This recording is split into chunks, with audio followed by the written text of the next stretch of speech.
Welcome to my channel MR Civil Consultant. If you have not subscribed my channel, please subscribe it and also press the bell icon. Welcome to Complete ETAP training. In this training, we will learn how the professionals design the building in market. So let's start. So first of all, we will discuss about the basic steps that are used in the design of the building. So before that, I want to clear that we will design the building as per ACI 318. That is the code. According to that, we will design our building, and there is also another code. According to that, we will apply the lateral load, and that is UBC 97 volume 2. So you must have to download that two codes. So now let's move to the towards the basic steps. So the first step, that is how to define the grid system and stories. Means that in first step we have to define the how much story there will be in our project, and also we will define the grid lines. In step number 2, we will define the material properties. Means that what are the material that we will be using in our project. There will be concrete, and other material is steel. For concrete, we will use 4000 psi concrete in our project, our column, and 3000 psi concrete in beam.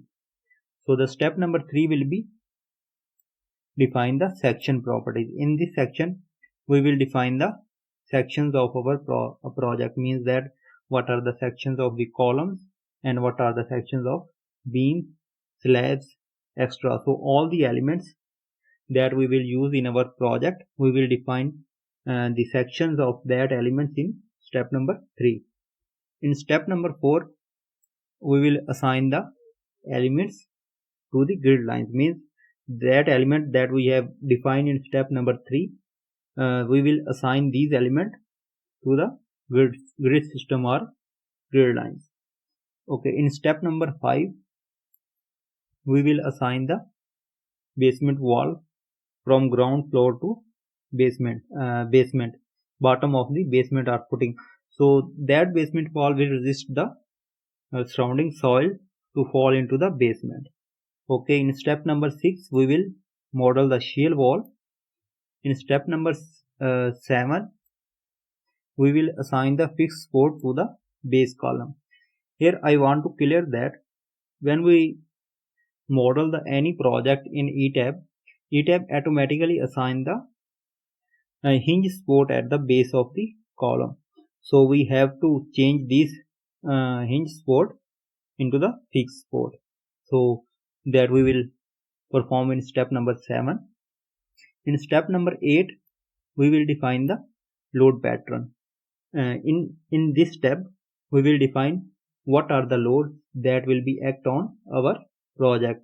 So that will be live load, dead load, finishes load, partition load, wind load, and earthquake load.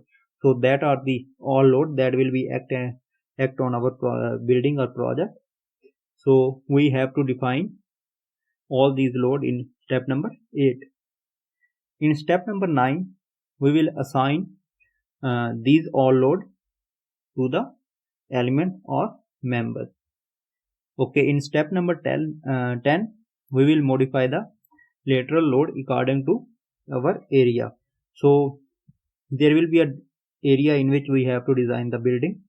So in that area, there will be a different seismic conditions. Also there will be a different wind pressures, and also there will be a different soil class. So according to these conditions, we have to modify our lateral load. So that we will perform in step number 10. In step number 9, we will define the load combinations. These load combinations are given in ACI 318 and also given in UBC 97. So we will define these load combinations in step number 11.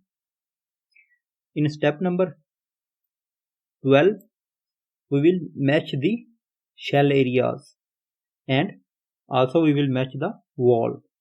The question is there why we have to mesh of the shell areas.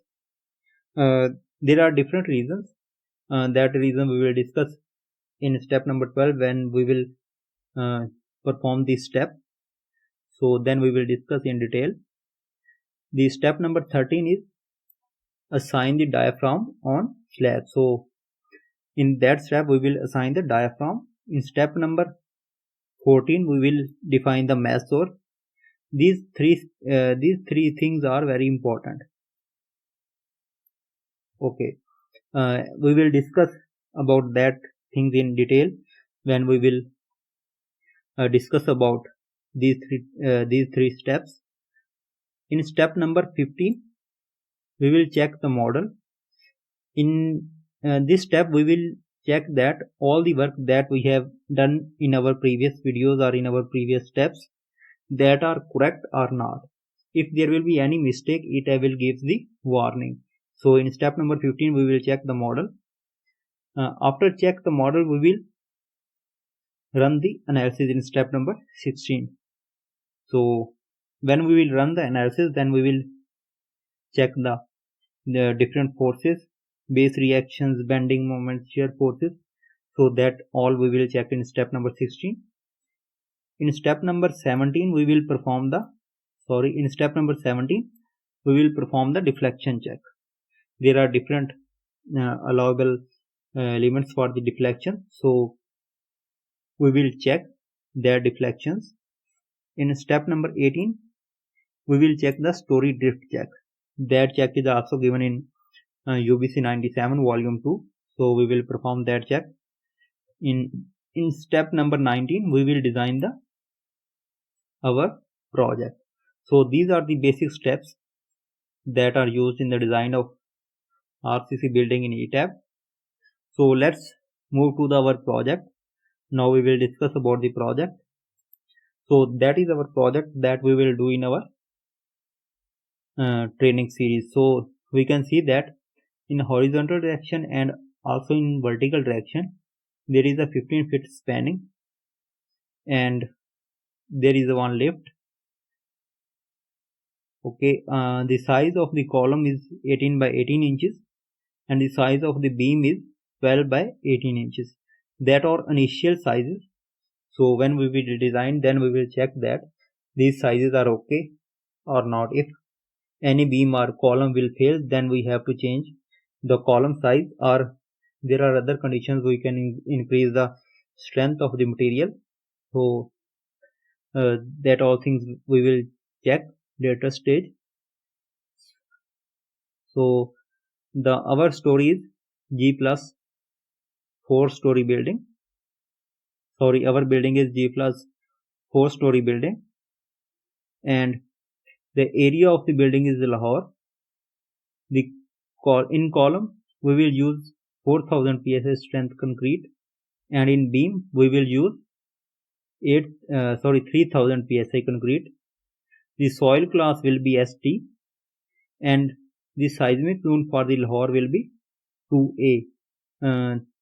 This we will discuss in detail in step number 10 when we will modify the lateral load according to our area. Okay, the size of the lift will be 8 feet by 8 feet, and the size of the door will be 5 feet will be the width, and 7 feet will be the height of the door of the lift. So that is all that we have to perform in ETABS in our training. So that is all about today video. In next video we will start the work on ETABS. Thank you for watching today video.